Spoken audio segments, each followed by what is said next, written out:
No pressure there.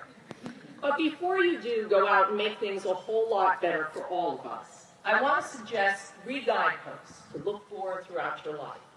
Keep them in sight, learn from them, and let them lead you to where you're going to go. Because the truth, dreams, and faith are never bad places to turn. They inform us, they give shape to the pursuit of big questions, and they add strength to our arsenal for dealing with the ups and downs of life that life is absolutely guaranteed to drop on your doorstep. So the first thing I suggest to you to let guide your way is the truth.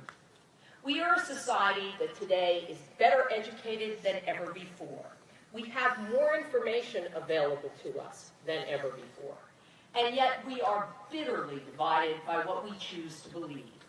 The information machine that in many ways makes us incredibly powerful also serves as an almost paralyzing counterbalance, because we can rarely agree these days on what the facts are. We are sectioned off into believing the sources we choose rather than the facts that are proven. One of our most significant American writers, Flannery O'Connor, observed, "The truth does not change according to our ability to stomach it." As someone who covers the environment, I'm asked all the time, do I believe in climate change? And my answer is, I believe in God.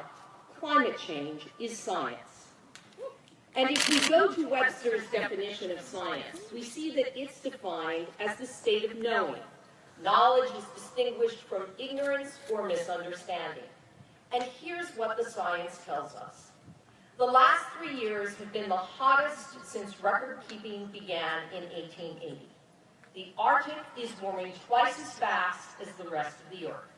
The very chemistry of the oceans is changing, becoming more acidic as they absorb carbon dioxide created when we burn fossil fuels.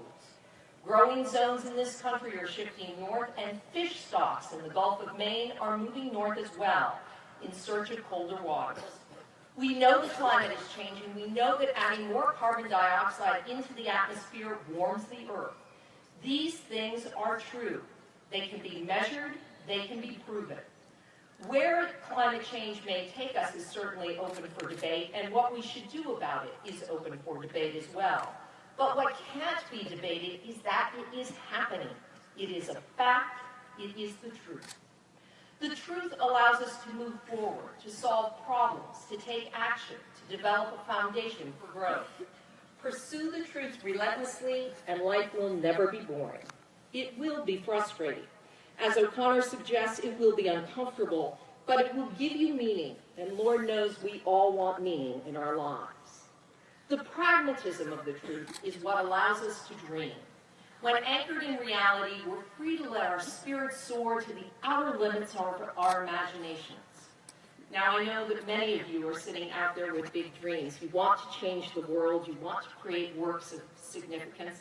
And I know some of you just want to get out of your parents' house and find a job. Take your classmate, Tommy Farrell. Tommy asked me on Twitter if I could steer him to the right path for a career in broadcast journalism. I told him to go to medical school. But seriously, whether it is broadcast journalism or investment banking or even the medical profession, I would urge you to dream big and focus small. Now, I know that may seem contradictory, but when you think of what you want to accomplish, few people do it in one big leap. It really happens in a series of small steps, little truths that add up to a big dream. When I started my career as a broadcast journalist, I dreamt of accomplishing 2 things. I wanted to get a job in Boston, and then I wanted to be a network correspondent. The problem was, when I got hired in South Bend, Indiana, I had never done a TV news story. In fact, the last story I had written was for my high school newspaper. So I had to learn. I had to learn how to write a lead sentence, how to ask a question, how to follow up on a story, how to hold a microphone.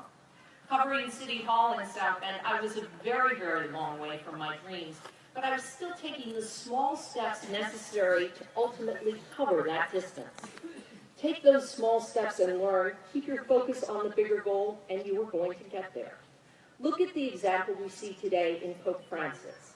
I've been privileged to cover him traveling on the papal plane and around the world. I have seen his work with my own eyes. Now, 4